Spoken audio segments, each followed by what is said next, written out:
Hello and welcome back to another exciting episode of Immigration and Jobs Talk Show. I'm your host Rajni Bharara, and it is our ritual now. So before I move ahead, I would like to read out this very important disclaimer. By watching our videos, you agree and understand that the information provided by our experts and attorneys, including comments and replies from users, is not legal advice. Use of information is at your own risk. All right, after this very important disclaimer, welcome back everyone to Immigration and Jobs Talk Show. I'm your host Rajni Bharara, and today we continue our deep dive into a topic that resonates with a lot of students and their families. Scholarship success for students on dependent visas, specifically focusing on H-4, F-2, and L-2 visas. In a previous episode, we covered a lot of ground discussing various types of scholarships available to students on dependent visas, key tips for finding them, and strategies to make your applications stand out. And if you haven't seen episode one, I highly recommend you to check it out to get a solid foundation. And today, in our episode two, we'll be continuing from where we left off. Yes, and we'll be addressing some more questions, pending questions, I would rather say, that many of you had, and also that I had that I wanted to ask from the guest. I'll let you know more about the guest, but in a while, and we'll dive deeper into the specific strategies, share more resources, and answer your burning questions. So now, let me again introduce you to our distinguished guest, someone who has been a beacon of hope and guidance for countless students. Joining us again is Jothsna Kethar, affectionately known as Coach Jo. She's an independent educational consultant, college counselor, but her expertise and influence extend far beyond these titles. Coach Jo is a certified Tony Robbins life coach trained to help children identify their goals, overcome obstacles, and achieve their dreams. So now, without any further ado, let's welcome her to Immigration and Jobs Talk Show once again. So, Joe, welcome back. It's good to Thank have you you. back. Thank you for having me. It's wonderful. Love the energy on your show, Rajni. Thank you so much for your kind words, Joe. And to our lovely viewers, I would like to tell you that we are live on YouTube, LinkedIn, Facebook, Twitter, and the handle is Immigration Talk Show. So don't forget to subscribe to us. And if you have any question related to the topic that you would like to ask from Joe, so don't forget to post them in comments. We'll be glad to take them. And now, without any further ado, let's get the show started. And let me ask my very first question from Joe. So, Joe, last episode we spoke about how students can make their profile stand out, and what are those scholarships available for students on dependent visas, right? So, now today I would like to start the session by asking you about, can you share some examples of successful scholarship applications from students on dependent visas? I'm sure you must have had some really amazing students that you must have helped out. So if you can share, like, let's start with a few examples. Sure. I have three examples and I'm going to tell you all of them. Okay. So I had Sid. He's an amazing kid. And the way we built his profile was a specialization. Okay. So what colleges are looking for is not a cookie cutter candidate. Okay. You cannot have very common, generic extracurricular activities in your profile. Got it? So it's got to be the top 1%, or you have to do something that 99% of the students are not doing, right? So let me start with Sid. Sid was very passionate about prosthetics in the underworld, underdeveloped countries, right? He was very, very deeply impacted by the fact that a Jaipur foot in India costs a lot of money, and a lot of people cannot even afford it, or in the developing countries. So I was thinking how to solve the problem. Right? Colleges love to see a student taking their time to break out of the mold, taking risks. It's okay to fail, right? At least students are doing something, right? So similarly, Sid wanted to solve this problem, but how would he solve this problem, right? So he went about looking for places that offered like prosthetics, secondhand prosthetics, right? In the States, you can, you cannot reuse secondhand prosthetics, but he was thinking of dismantling them and seeing if he could customize certain prosthetics for people who need it there, right? So this was his story, this was his beacon, this was his activism, right? So the colleges caught onto it. Case Western, which is a wonderful research college, gave him 25K scholarship per year, right? Because it was such a worthwhile profile. He may have not found the solution for that prosthetic problem, but guess what? He made an attempt. He also wrote a research paper on that. So it cinched his profile as a subject matter expert and somebody who's deeply passionate about a cause or a topic.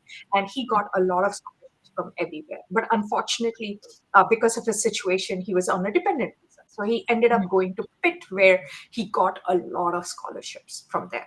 Okay.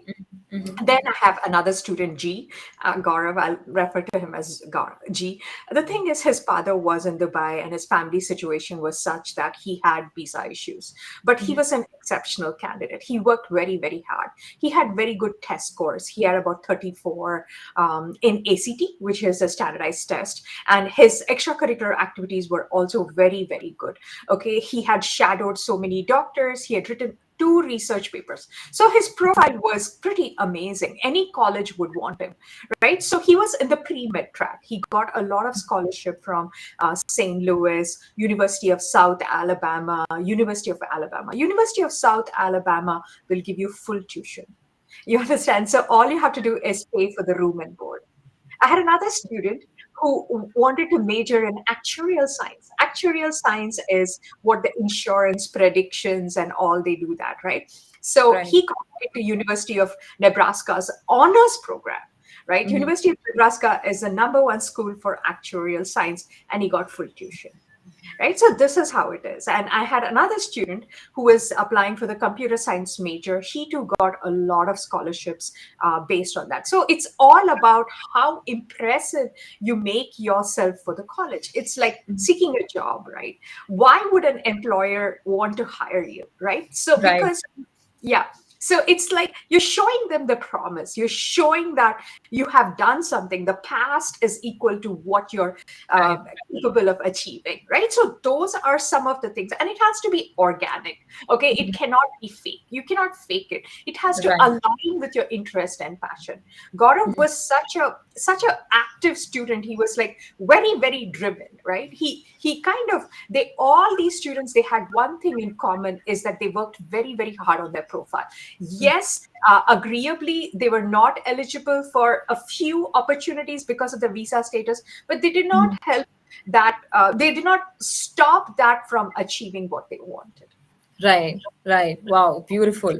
Those are some great examples. Thank you so much for sharing those examples. And for by sharing those examples, I'm sure a lot of our audiences and our viewers have also got motivated. So thank you so much for doing that, Joe.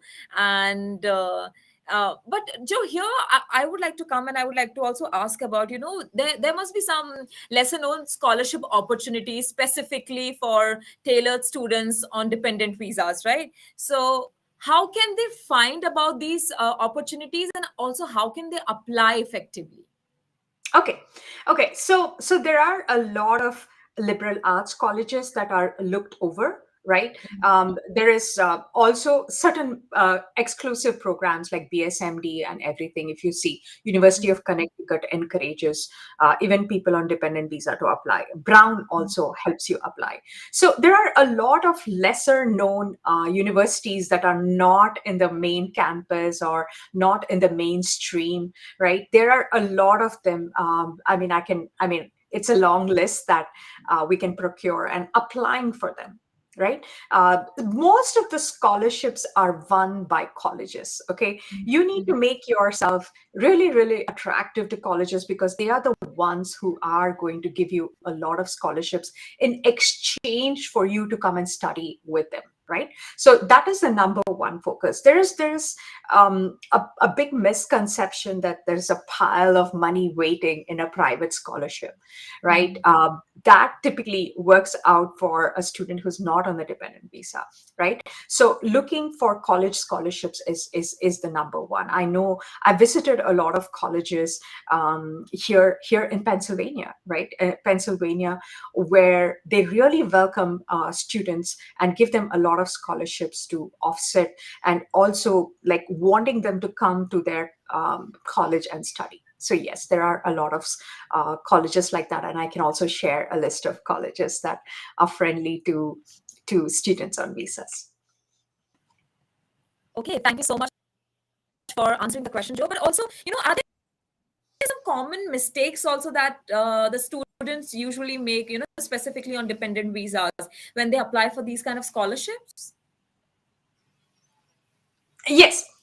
So the kind of assumption is there that just because you let them know that you're on a dependent visa, or you kind of say that you have financial hardship, it's a common expectation that colleges should automatically open up their financial aid for you. But that's not true, right? So you need to keep asking the question, what's in it for a college in hiring you? Why should they hire you? Answer that question, right? Make about 10 points. Why is it that a college should pick you? What is it that you have to offer? And you kind of highlight those 10 points that you've written down. And trust me, it's about highlighting, right? Rather than telling colleges that, hey, give me this kind of money. You can say that, hey, look at me. I have X, Y, and Z. Academics, I'm really, really ahead. Test scores, and look at the extracurricular activities. There were a few hardships, like the student G that I told you about. He had a lot of visa issues and hardships, right? That he spoke about in his application, but never once did he say that, hey, I'm entitled to a pile of money, right? It's like, I'm here. Yes, my visa status is not ideal, but look at me as a candidate. I'm extremely competitive. I'm driven. I'm going to make a lot of success, and I'm going to change the world. Right. And you, college, can be a part of me by giving me admission, or I'm going somewhere else. Right. So that's the story that you tell with confidence. Wow. So confidence is something that really matters, right? That's true. Great. Yes. Thank you so much for taking that up and answering the question, Joe. So now I would like to move to my other questions, even though I've already started getting a lot of questions from the viewers also. So if you allow me, before I move ahead with my own questions, I would like to Yeah. take one of the viewers' question. Okay. So I think Absolutely. I would like to take Jasmeet's question because he seemed really stressed out. So Jasmeet, what he wants to know is, I'm really stressed at this moment. I'm facing situation and want to know what tips can help dependent visa students manage stress during the scholarship application season. I'm sure you Okay. must be having a great answer for this question. Please help Yeah. Jasmeet. Absolutely. So that, like, it's very easy for me to say, don't be stressed, right? Yeah. I mean, yes, the question is, don't be stressed. But the thing is, how well are you going to, what are you going to talk in your college application, right? What is your extracurricular activity? What is your theme? What is your brand? What is it that you can speak about yourself that is captivating? Right, Yeah. focus on what your essay is going to be about. The common app essay is the main essay which goes to all colleges. What is it going to be about, right? So there are three things that colleges are looking for in an essay: uncommon topic, uncommon value, uncommon language, and all that. Like, make sure that you spend a lot of time in building your profile. How are you going to present yourself, right? It's like almost like a beauty pageant, right? It's there's nothing wrong with beauty pageants, but you've got to look perfect on that day, right? It's all about, did you practice your walk, right? Did you like practice how you're going to speak the questions and everything? So it's like dress rehearsal. Practice that. right? And you will be there. There is no point having stress in that. Are your test scores good? If not, take your Mhm. test again, right? Mhm. Nobody gets a good test score in the very first attempt, right? Go look at the another attempt. If SAT didn't work out, go try ACT. Okay, what is that extracurricular activity that you can do? You can do unpaid internship. It doesn't matter, right? How well have you made use of the opportunities around you? That is what matters, right? Mhm. You want to be a doctor, go approach a pre-med track, go approach your physician or pediatrician, ask them for a volunteering opportunity, a shadowing opportunity, right? Just don't sit there and do nothing about it. Build your extracurricular activity. You're not able to find any opportunity, there are senior citizen around your house, go and volunteer there. There is so much. It's like just hustle around Yeah. to get to maximize your profile and show them that you're a very, very capable candidate despite having the other problems, right? Wow, that's a great advice. Thank you so much for such great advice, Joe and Jasmeet. I would ask you to follow what Joe has told you.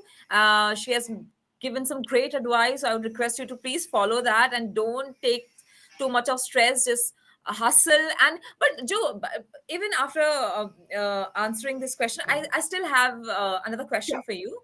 So on the D-Day, we have this nervous last moment anxiety and the nervousness that kicks in at the last moment. So do you have any tip for that if something of that sort happens to someone, Sure. especially it happens with students a lot, right?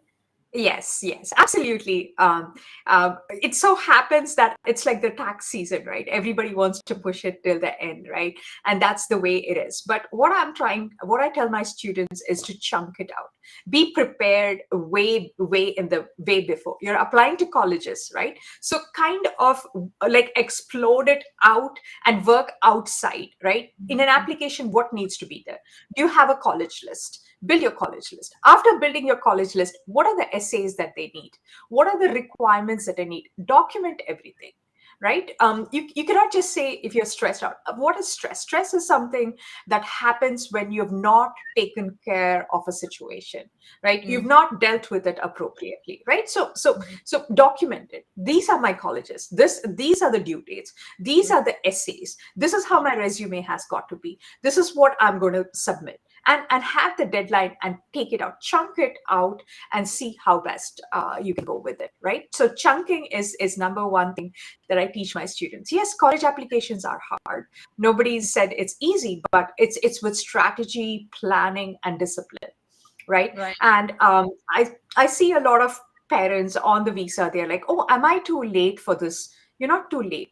The problem is them making a decision and committing some to something is where I see an issue with dependent parents, right?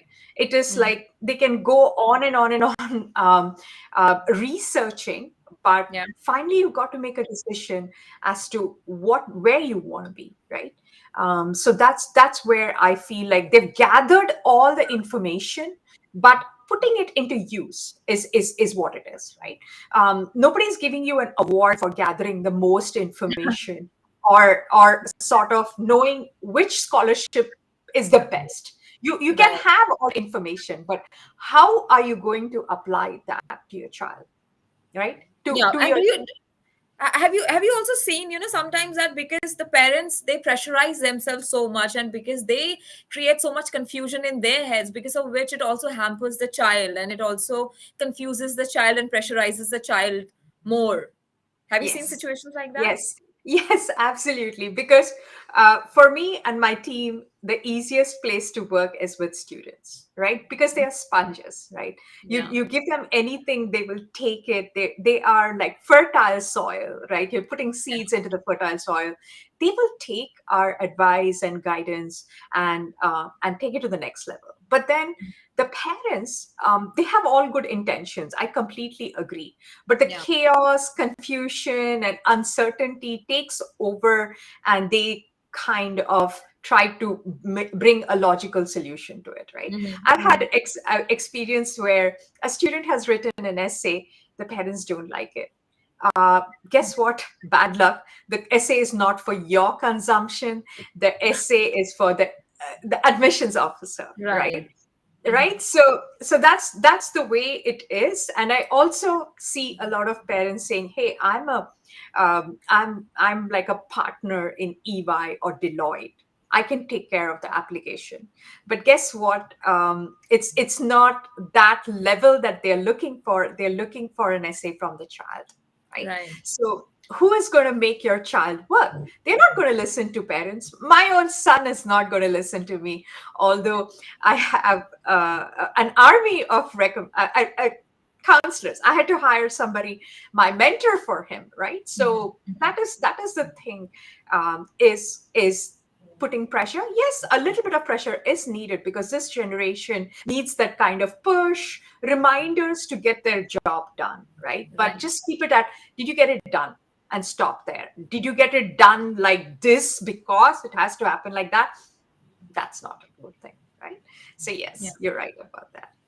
Well, sometimes I think parents, because as they say that parents are the first teachers of their child, right? And sometimes instead of becoming a teacher, they try to become principals, right? Yeah, Which yeah. is why it also happens. So you have rightly said, and thank you so much for some great advice for the parents too. And now one more question is here from Raj Shekhar, and he says, out of curiosity, if I may know, what type of extracurricular activities are most valued by scholarship committees for students on dependent visas? What do you have to say? Excellent question. Let me tell you, on paper, does it show impact, right? How impactful is it, right? That is number one, right? Is it an activism, like I mentioned about the prosthetics, right? And also the student G, who was on the visitor visa, did a lot of shadowing with doctors and everything. So what is the kind of impact? Did research, right? So impact, right? There is volunteering, there is like community. What have you done to the community, right? What is that outcome of having done to the community? That's very, very important. Scholarships are based on impact, right? Tangible results, tangible, measurable result, right? Any activity that you do, it cannot be fluff. You have to show an outcome, right? The prosthetic kid showed that he spoke to a lot of people here, in to get the used prosthetics, to kind of dismantle them. He also reached out to people in India, so that he could give those prosthetics. And he had to learn in the process that in India they don't take it very kindly to give hand me downs, right? So he had to overcome all those barriers. So all those experiences are very, very rich that he expressed in his application, right? It's the journey. It's not a bullet, like a magic bullet that I can say, this extracurricular activity, if you enroll in, you will get scholarship. No, it can be any extracurricular activity, but how did the child take it on, right? Do their contribution. How did they do it? What were the steps? What did they learn? What mistakes did they do? What impact did they have? How did they apply it? So that is what an activity needs to answer. It can be anything, right? My student wanted to promote gender equality in teams, right? She felt that a gender representation was not that good. So what did she do? She started a book club. You may say, how is book club going to solve this problem, right? But she did. She got a bunch of kids to read sensitive gender equality books, come together and discuss, brainstorm, and help the community. So you see, you need to be a problem solver. They're looking for problem solvers, right? You go to a senior center near here, right? Go and play bingo, eat ice cream with them, but spend time, right? Consistency is needed. How consistently have you been doing it, right? What is the underlying cause behind it, right? So all these are very, very important in scholarships. Impact, community effort, boom, you have it. Wow. Okay. Rajshekhar, I hope you have got the answer to your question. Thank you so much for your question. Also, let us know where you're watching this session from. And if you have any follow up to your question and any follow up that you would like to know from Jothsna, please, you're more than welcome to post it and comment it. And meanwhile, let's take another question. So we are still getting questions from the viewers. I would like to take them, Joe, but before I move into them, I have my own question for you. So this is also a very important question. So should colleges and universities offer specialized scholarship programs exclusively for students on dependent visas, or does this create unfair advantage or disadvantages? Okay, so I don't think it's ever going to be like this, where the colleges uh, get scholarships for dependent visa, right? So you have affirmative action and everything, which was the lawsuit where the racial discrimination, everything happened and it was removed. So it's highly unlikely that you want to. I mean, if they should have a specialized program for dependent visa, right? So it's against it's not very impartial, in my opinion. I could be entirely wrong. I'm not a legal person, but in my point of view, in terms of education, it should be based on merit. Why should it be based on your visa condition, right? If you're an exceptionally good candidate, they are offering you scholarships, and that's how it should be. It's two kinds of scholarships are available in the United States. One is financial aid, another is merit. Financial aid is in the event your income is below the level that they have preferred, then they give you financial aid. And merit aid is based on how good a candidate that you are, right? So considering that, it's almost unlikely that a college will have a specialized scholarship program for a dependent visa. It's kind of highly unlikely, but I may be wrong. Okay, all right. Thank you so much for answering the question, though. And but Joe, also, I mean, you are a college counselor, right? So, as a college counselor, if let's suppose if they are offering the specialized scholarship, so how can do you have any suggestions for how can these institutions offer? I mean, ensure fairness in these scholarship programs if they're Okay, offering. yeah. So usually, what happens is it's all in the application, right? Mhm. So it's out in the open, and everybody can apply. Like what Yeah. they do is typically there is this portal which is Common App. That is where a student, as soon as they open the Common App application, they have to put their geography, the where they have been born, and their visa status and everything, right? So they put their Mhm. alien number, for example, on the dependent visa, then the whole application tailors to them. It changes, right? It, as against a student who's on a green card or a citizen, they will only be able to see whatever is available for them, right? And if any specialized programs pop up, I make my students apply, right? Colleges do have honors programs and all that, right? And it'll come out. If there's a scholarship, there'll be a scholarship essay, right? Mhm. It'll tell you very, very clearly. I was Mhm. just helping my student previously with her college list, and we were putting everything in the Common App, and we saw University of Toledo. So University of Toledo offers three different kinds of scholarships. Get it? So we download them, we look at that prompt, we write essays, and we submit it. So it is very, very fair, the whole process that is there. There's also a scholarship committee that is committed to picking students. So that's a very, very transparent um, process that is there. And being a counselor, I've been invited to be part of it, but I've not had that kind of bandwidth to be on a scholarship committee to look over so many applications. So I've not done that, but it's a very, very fair way of picking, right? And I'll tell you the formula that is there. It's all in your profile. They want to see, you need to ask the question, why you deserve the money.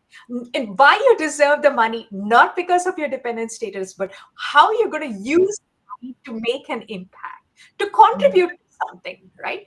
So this is how it is. My student was in Taekwondo. She did a lot of things, and when she was applying to the Boston University, they have a scholarship that is there. And the question was, what would you do with that money? So she said that she really cares about self defense and women to be safe in the college campus. So she was going to use that money to create a learning management portal where she could create those videos and show Mhm. it to them, have online classes and everything. You see this clarity into which how the student is going to spend that Mhm. money, right? So that is how it's won, right? So that's all about it. Focus on how you can contribute. What is it that you've done, right? Mhm. Leadership also is not all about how successful you've Mhm. been. It's also about how you failed, but you've picked up and succeeded, right? So they Right. like to see a phoenix, right? They like to see a student who's faced adversity and come out of Mhm. it. So build yourself, like build those kind of stories, collections, and everything. Show your talent, have an activism or some problem that you're very, very passionate about. That's it. Mhm. And that's one thing, right? One thing, activism is one thing that colleges love to see, and how it's going to improve the community, right? They're looking Right. for leaders. Yeah, of course, of course. And I think that that's how they are also creating so many leaders in the US, Yeah. right? And I mean, that's a great thing. And also, I think students, if the colleges see that the students are able to maybe bring a change in the society or in the world, or at least they are seeing that initiative from the students and the interest from the student side. So uh, that is also how they are picking up the students, right? By checking the interest, by right. So thank you so much for answering the question, Joe. And we have a great episode going on this very important and interesting topic: scholarship success for students on dependent visas, specifically focusing on H-4, F-2, and L-2 visas. And the next question that I have for you is a bit controversial. I would like to read out the question. So the question is it fair for students on dependent visas to receive scholarships funded by taxpayers' money, considering they may not contribute directly to the tax system? Because because they are on dependent visas, right? So this is a bit controversial question. I would like to get an answer from you for this question, but before I get an answer from you, I would like to go for a short break and keep the audiences waiting. And because I'm sure that similar to the question, the answer is also going to be very interesting.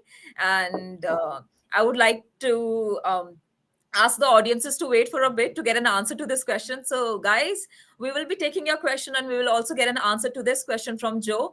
But let's go for a short break. And before we go on a break, I would like to also ask you to get in touch with Joe if you're looking to get in touch with her, or if you want any help regarding scholarships. So you can get in touch with Jothsna Kethar. Her details are mentioned here, displayed on the screen. You can give her a call at +1-866-618-9640. Her email is info@giftedgabber.com. Her website is www.giftedgabber.com. So you can write to her, you can visit her website, you can give her a call or WhatsApp her. She'll be there to help you out. And if you are looking for a project placement, you can reach out to me on my number, which is +1-732-707-9151. You can also email me on my email ID, which is rajni@higherightpeople.com. And you can also visit our website, which is www.higherightpeople.com. Remember, we also sponsor H-1B visas and other work visas based on job availability and regulations. And we have an interesting show going on. So don't go anywhere. Stay tuned with Immigration and Jobs Talk Show. We'll be back in um, after the break. An IT consultant seeking a new opportunity? We offer job placement services for US citizens, green cards, EADs, and visa holders. We also sponsor various work visas like H-1B, E-3, TN, and green cards. 20 plus years of experience in the industry. Exceptional employee benefits. Highly rated by our employees. Global presence with 200 plus recruiters and direct clients.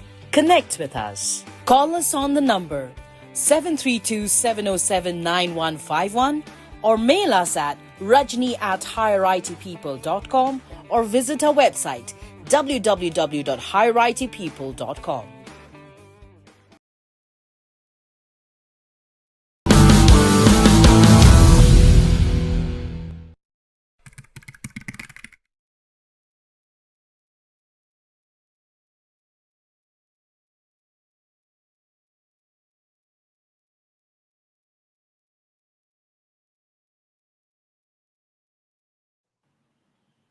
Welcome back, everyone. I'm your host, Rajni Bharara, and you're watching Immigration and Jobs Talk Show. And today I have with me none other than our lovely coach, Jothsna Kethar, educational consultant and college counselor. And we are discussing on a very important topic. We are having a conversation on a very interesting and important topic, so scholarship success for students on dependent visas, specifically focusing on H-4, F-2, and L-2 visas. And before we went on a break, I asked this really controversial and interesting question from Jothsna. And the question was, is it fair for students on dependent visas to receive scholarships funded by taxpayers' money, considering they may not contribute directly to the tax system? Is what the question was. And now that the break is over, and I'm sure you all must be waiting to get an answer for this question. So, Joe, what do you have to say? Is it fair? I don't. It's not a question of fairness or anything. It's like I'm goal oriented. I'm outcome oriented, right? By funding for these students scholarships and everything, you are making them better candidates, and they are going to come out and contribute to our US economy, right? So that's the way I look at it, is that they are going to come out as wonderful in the workforce. So I don't have a problem, but I don't know about others, because I look at the potential, and the potential is there, right? We immigrants are the top 1% that come to the United States. We are the smartest people, right? And our kids have hit the genetic jackpot. They are offsprings Of of course. us, Yeah. right? And it's going to come into the ecosystem to make our thing more powerful, right? So that's what it is. But you should also consider unemployment and everything in the United States, right? Yeah. Yeah. So it's a very complicated topic to discuss. But if it were me, I wouldn't have a problem, because it's coming back to our own ecosystem of economy and Right. contribution by the immigrants, right? Yes. Right. I mean, people can have different viewpoints on this question, right? Because to each to its own. And like you said, I mean, if it is benefiting the ecosystem, if it is benefiting the US economy, so why not, right? So Yeah. ultimately, it's all about the potential of the student. If the student is so good and so talented, so ultimately, I mean, it will Yeah. give back to the economy, right? Right. And I'm also thinking there are so many colleges which have the facility, but they're not doing well because they don't have the quality candidates, right? So Hmm. yes, if a scholarship is built to a remote place, right, a remote place where hardly anybody goes, right? Yeah. Like for example, the if you see the cosmopolitan, the metropolitan places are the colleges that get filled up. The east and the west coast get filled up. Yeah. What about our central, right? So Hmm. I don't mind a whole scholarship system created, so that a lot of colleges and schools in the United States will be benefited by the influx of these wonderfully talented fresh minds, right? So definitely I'm for it. Right. And as we can see, a lot of successful people in the US who are contributing to the economy are immigrants. Right. Yes. We have so many examples that we can name, but let's not get more into this particular question. Maybe let's take more our viewers' question, because they are also waiting to get an answer from you. So thank you so much for taking this controversial and a bit of a spicy question. Thank you so much for doing that, Joe. But let's quickly take, okay, so Raj Shekhar is back. He says, thank you. Thank you so much, Raj Shekhar, for asking the question. And okay, so okay, there are so many interesting questions, but okay, Rakhi. Let's take Rakhi's question. So Rakhi says, I needed to know what types of scholarships are generally available for students on dependent visas such as H-4. Okay. Again, So okay, right, yeah, please go ahead. yeah. So scholarships are merit-based scholarships that are Mhm. available in colleges, right? And also some amount of private scholarships. Also, a place where a student can look for scholarships is inside their school.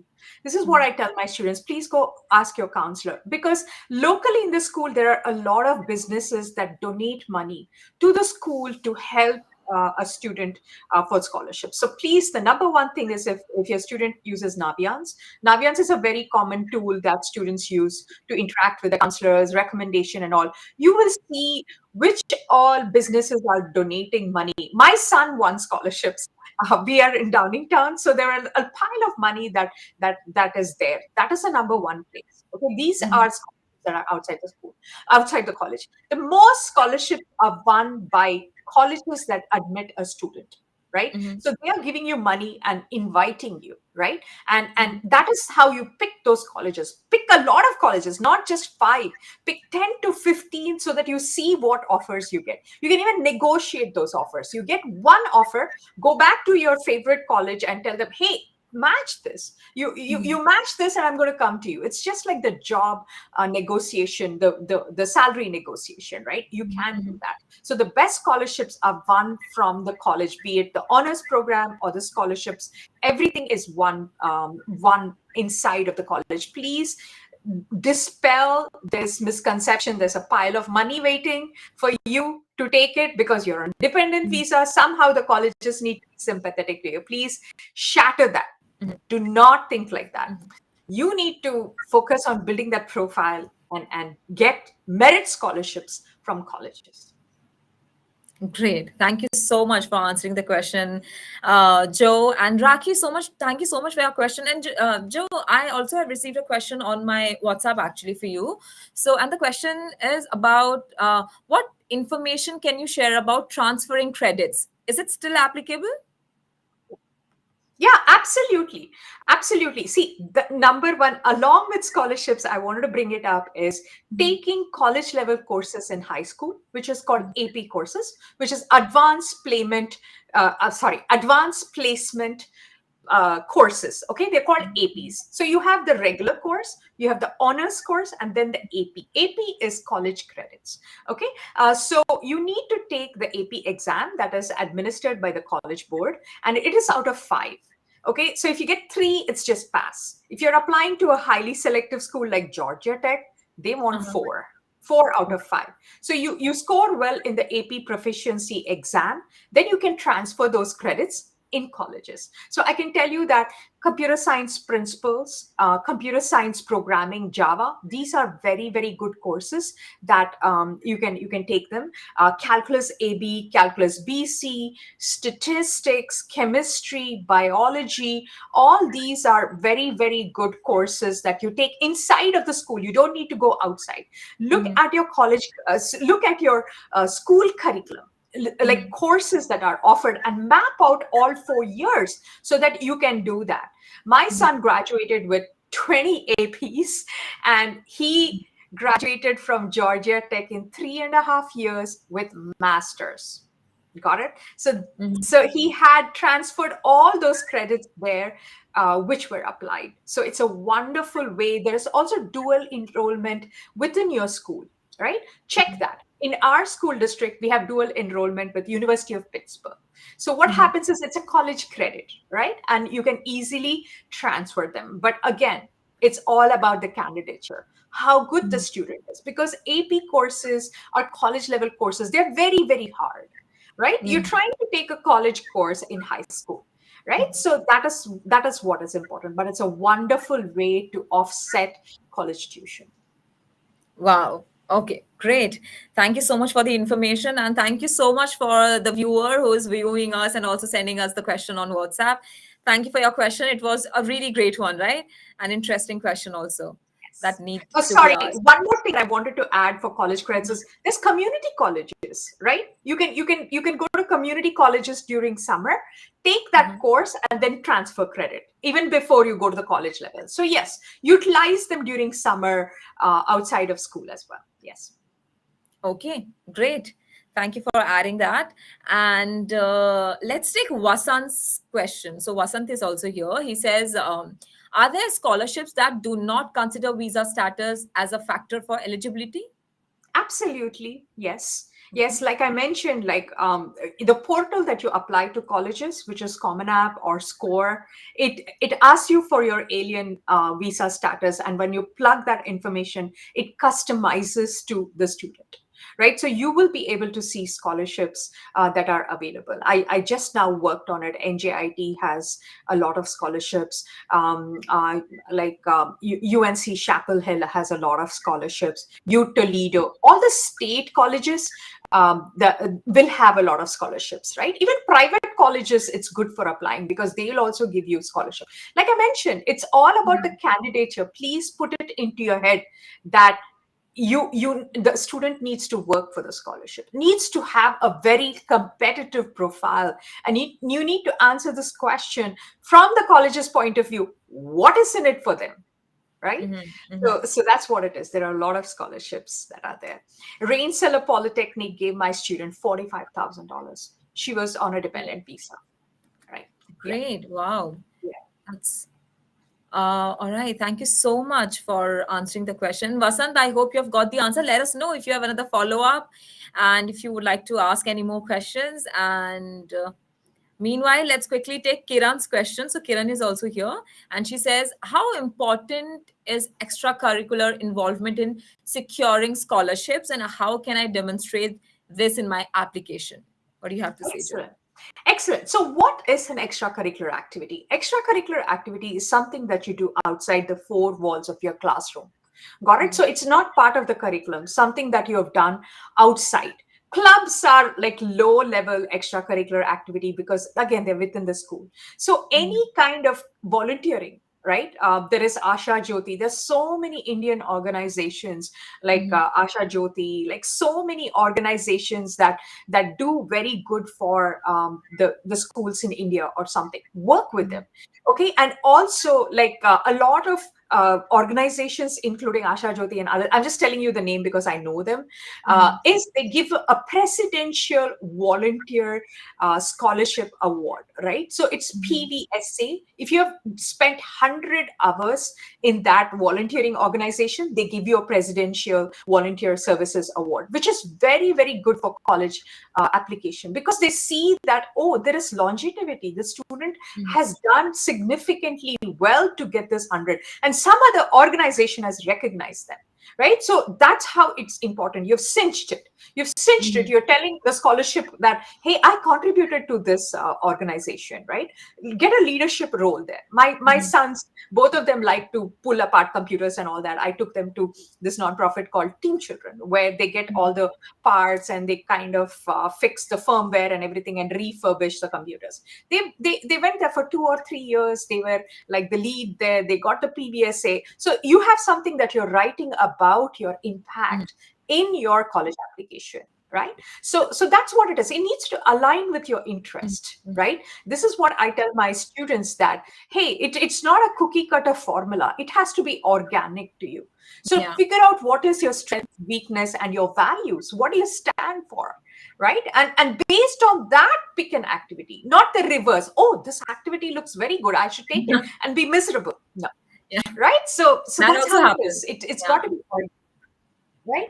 Yeah, I was just building a profile of my student Olivia, where she's very interested in skincare in swimmers. Okay, because Wow. she teaches the underprivileged swimming, and also mentally disabled autistic kids swimming and all that stuff. So she's writing blogs about it. She cares about skincare, how chlorine affects the skin. See how specific it is. It's got to be very specific, and yet she's very passionate about it. So she has a whole website that she has developed. She's writing blogs. She's going to get experts to interview. So you see, this child is trying to do something.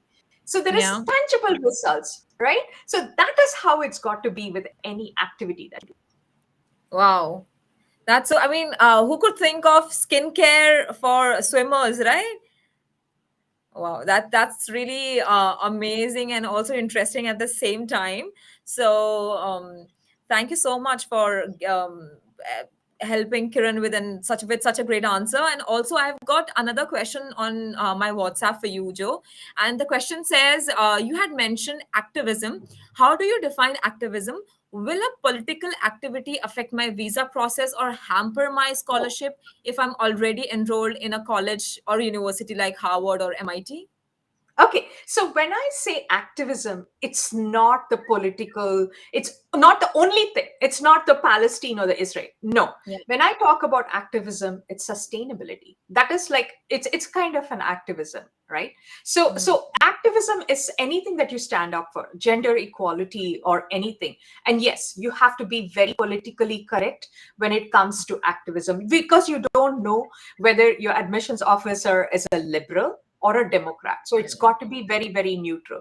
There are some topics that are off, like do not write about abortion, do not write about sex, do not write about drugs, and all that, right? So keep it neutral, right? mm, And when I meant activism, it is a lot of things: policy change, environmental change, like right. sustainability, right? So all those kind of neutral, which you're not going to kind of segregate or Mm, anything, right? So play it mm, very, very neutral when it comes to activism. Activism is nothing but you're standing for something, right? mm, mm, Standing for something, but don't politicize it. Don't use the current topic, right? mm, When a situation when the Roe versus Wade was removed, my mm, student was very, very passionate about it, and she wrote a whole essay about that. And I had to go back to her and I said, "I'm sorry, it's too polarizing. Yes, it's your point of view, but a mm, college application is not the place to vent out. So please remember that." And we went. It was hard to convince her, but we sort of wrote a neutrally acceptable essay, and mm. she got a lot of scholarships. So yes, please play it politically correct and don't polarize anybody. And also, I want to warn students: please do not post anything on social media that is polarizing, because they can see that they will rescind your application if you've Mhm. posted something or responded to something. I had a student who responded harshly against a woman on social media. No, you've got to be very, very cautious about your social media presence. So yes. Wow. Okay. So being politically correct, and also you have to be aligned with your country's laws too, right? Yes. Yeah. So that also matters a lot. So keep all these things in mind, students. And thank you so much for the question. This was again a great question. Thank you so much for that. Let's quickly take Nandini's question. So Nandini wants to know, what tips do you have for obtaining strong recommendation letters for scholarship applications? Excellent. That's a great question. Recommendations are two kinds: in school and out of school. Okay, in school there is counselor recommendation and teacher recommendation. So the counselor recommendation, which your counselor gives, comparing you to the whole school, right? They Mhm, want to see your personality, mhm, your academics, and your extracurricular activities. mhm, Teacher recommendation, on the other hand, is the performance of a student within the classroom. mhm, Again, there are 13 qualities that they measure, the teacher recommendation, right? So it's the class contribution. Have you shown leadership? How mhm, well have you participated in the school discussion? Faculty respect. All of them are 13 components that are important, which they mhm, gauge inside of the school.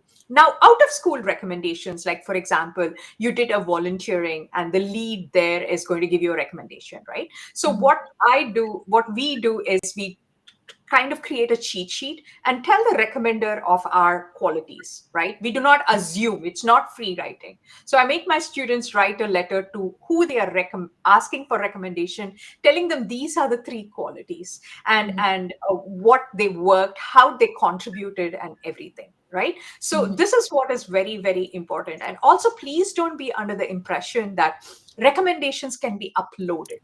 You think like you can get a letter from somebody and upload it. It's not like that. All recommendations are blind.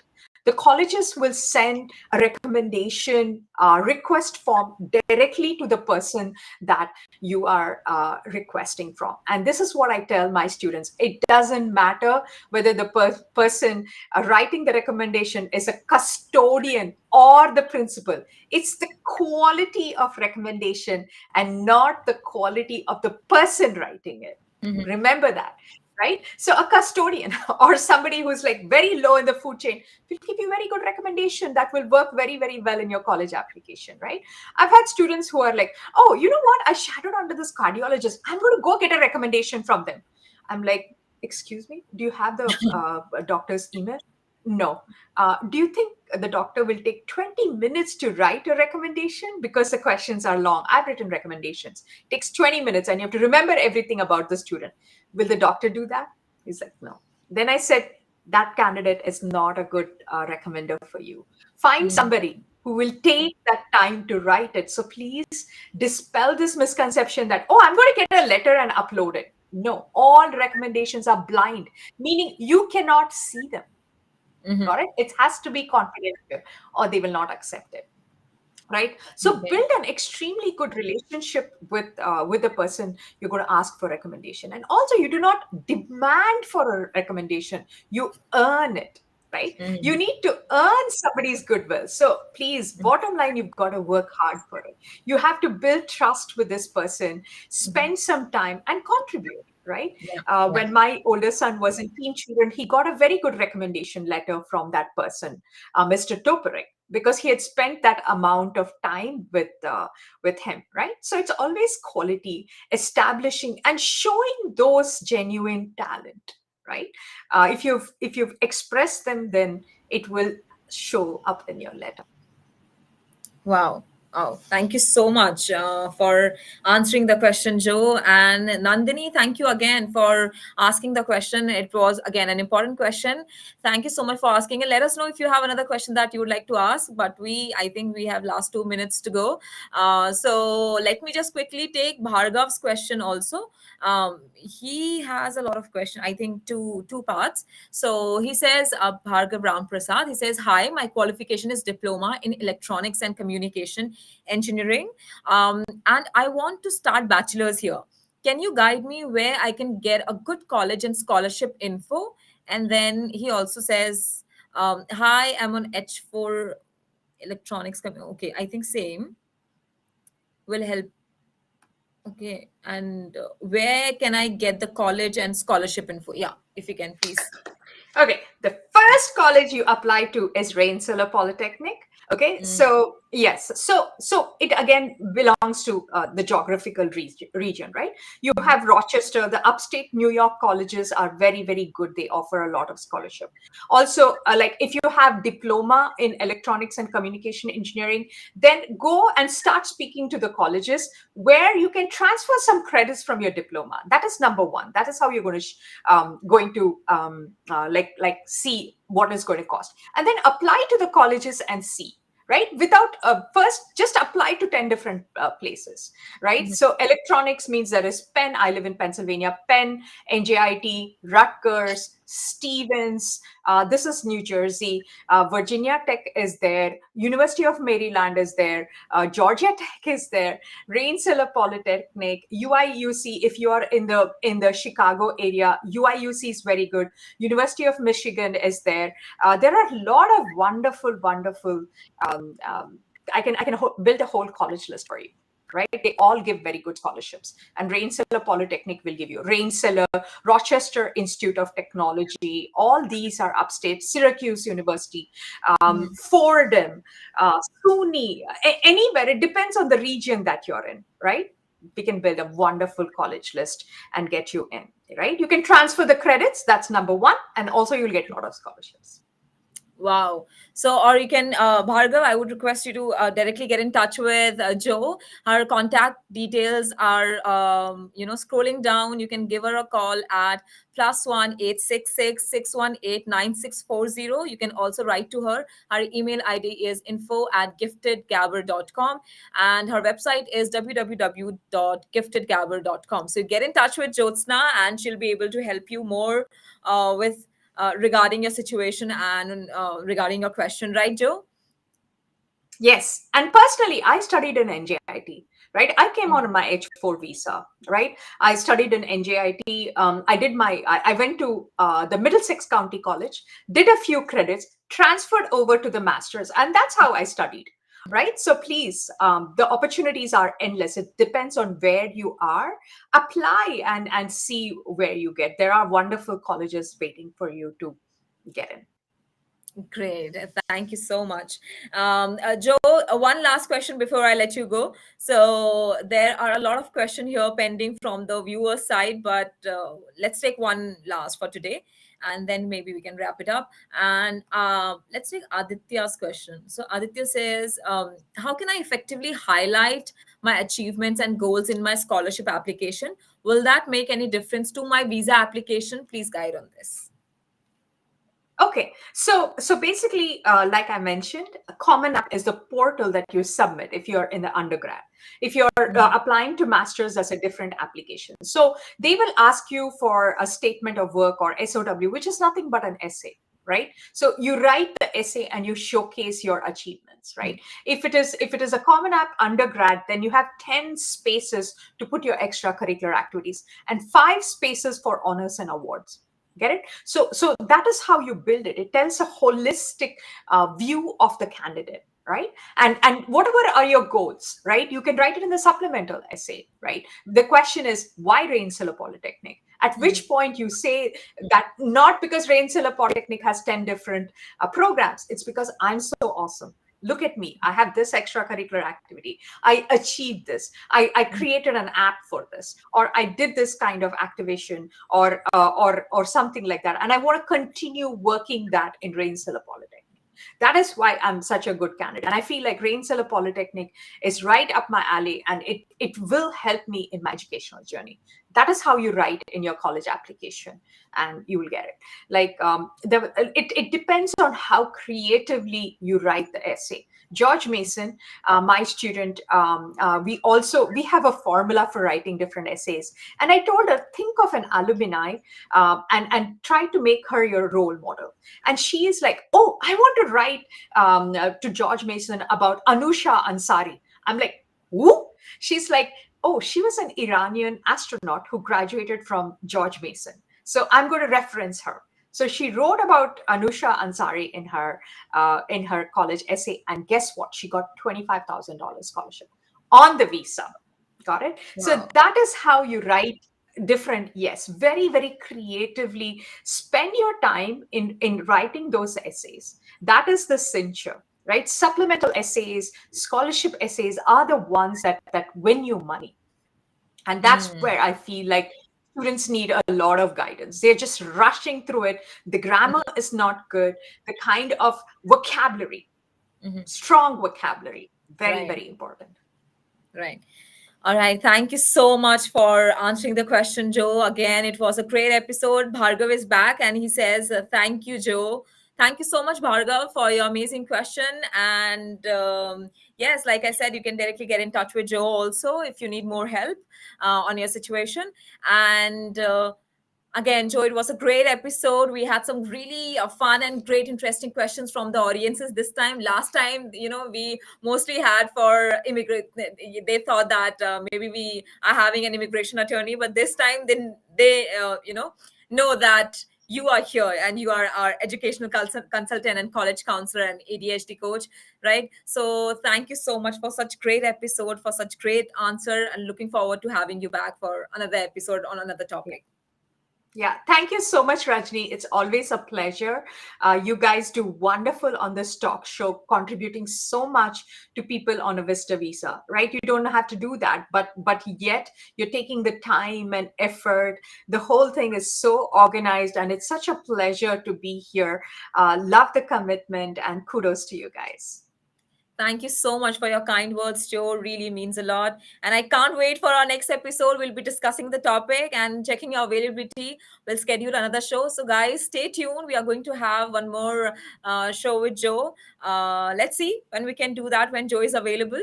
But we'll be looking forward to it. And if you want to get in touch with, I would like to remind everyone that if you have any specific questions or you need any personalized guidance, so you can directly get in touch with our wonderful Jothsna Kethar. She's also known as Coach Joe, as you already know by now. So you can give her a call at +1-866-618-9640, and her email is info@giftedgabber.com. And you can also visit her website, which is www.giftedgabber.com.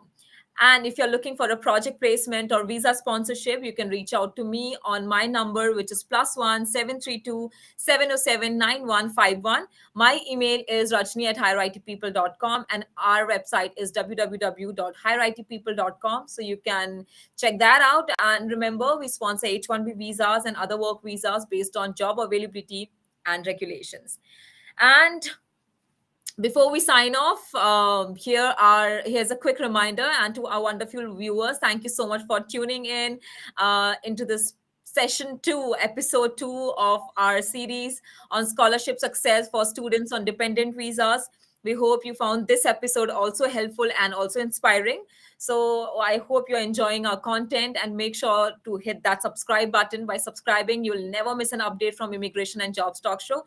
We bring you the latest news, tips, and expert advice on immigration and job opportunities. And you already know by now that your subscription helps us continue to provide valuable content for you. So don't forget to like, share this video with your family, friends, and anyone who would benefit this by watching this. So if you have any questions, drop them in the comments below. Our experts will reply for free. And if you have any question to Jothsna, you can directly get in touch with her. You already have her details by now. And thank you so much again for watching. I am Rajni Bharara signing off for now. You guys stay tuned with Immigration and Jobs Talk Show. We'll see you very soon with our another episode. But for now, I'll have to take your leave. You guys keep watching and keep subscribing to Immigration and Jobs Talk Show. Bye for now.